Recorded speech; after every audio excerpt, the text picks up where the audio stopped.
Makadi muri yeZimbabwe kwese kwamungadai muri kusangana zvekare kwatiri kuita pano pandinokupai nhau dzakasiyana-siyana dzinoitika makona mana ese enyika kunyanya-nyanya muZimbabwe nemuSouth Africa. Pane chiitiko chakaitika nezuro paMasvingo Road. Motikari diki yakarovana negonyeti ndokubva pashaika vana 5 namai vavo vamwe chete. Baba vakanga vasipo parwendo urwu. Ndofunga vakanga vachiendawo kuEaster sezvo vanhu vakanga vari paholiday dzemaEaster vakati timboendawo kunofarawo nemhuri dzedu kumamisha.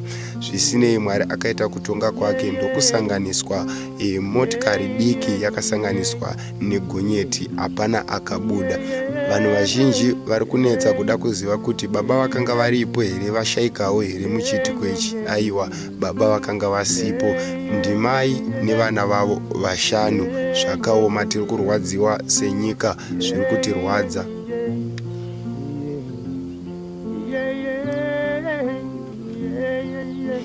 Update yangu yechipiri inoti pane vana vakashayikwa musi wa30 mwedzi wapfuura iwoyo.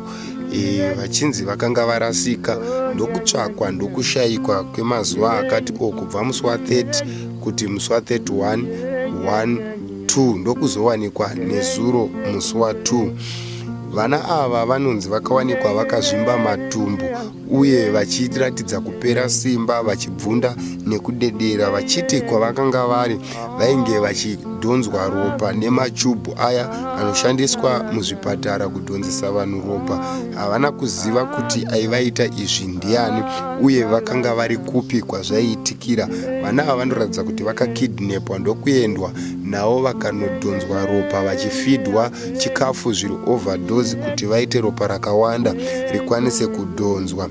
Vana ava mudiki wacho anoratidza kuti ane 2 years, mukuru wacho anoratidza kuti ari kuma 8 years, ari pakati nepakati anoratidza kuti ari kuma 4-5 years ipapo.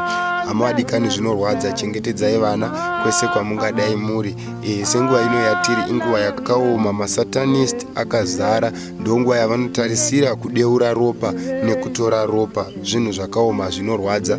Kutaura kuno akaita izvo haasati abatwa uye haasati azikanwa kuti ndiani, asi mapurisa tinoimba kuti achaita basa ravo nemazvo kusvika vabata vanhu ava. Ndidzo news dzanga ndakakubatirai muzuva ranhasi. Aiwa, kana wanga usati wasubscribe chibva wangosubscribe, kana kuri kuFacebook kana wanga usati wafollowa chibva wangofollowa kuitira kuti usarasikirwe nemamwe maupdates anotevera. Mova nezuva rakanaka. Bye bye.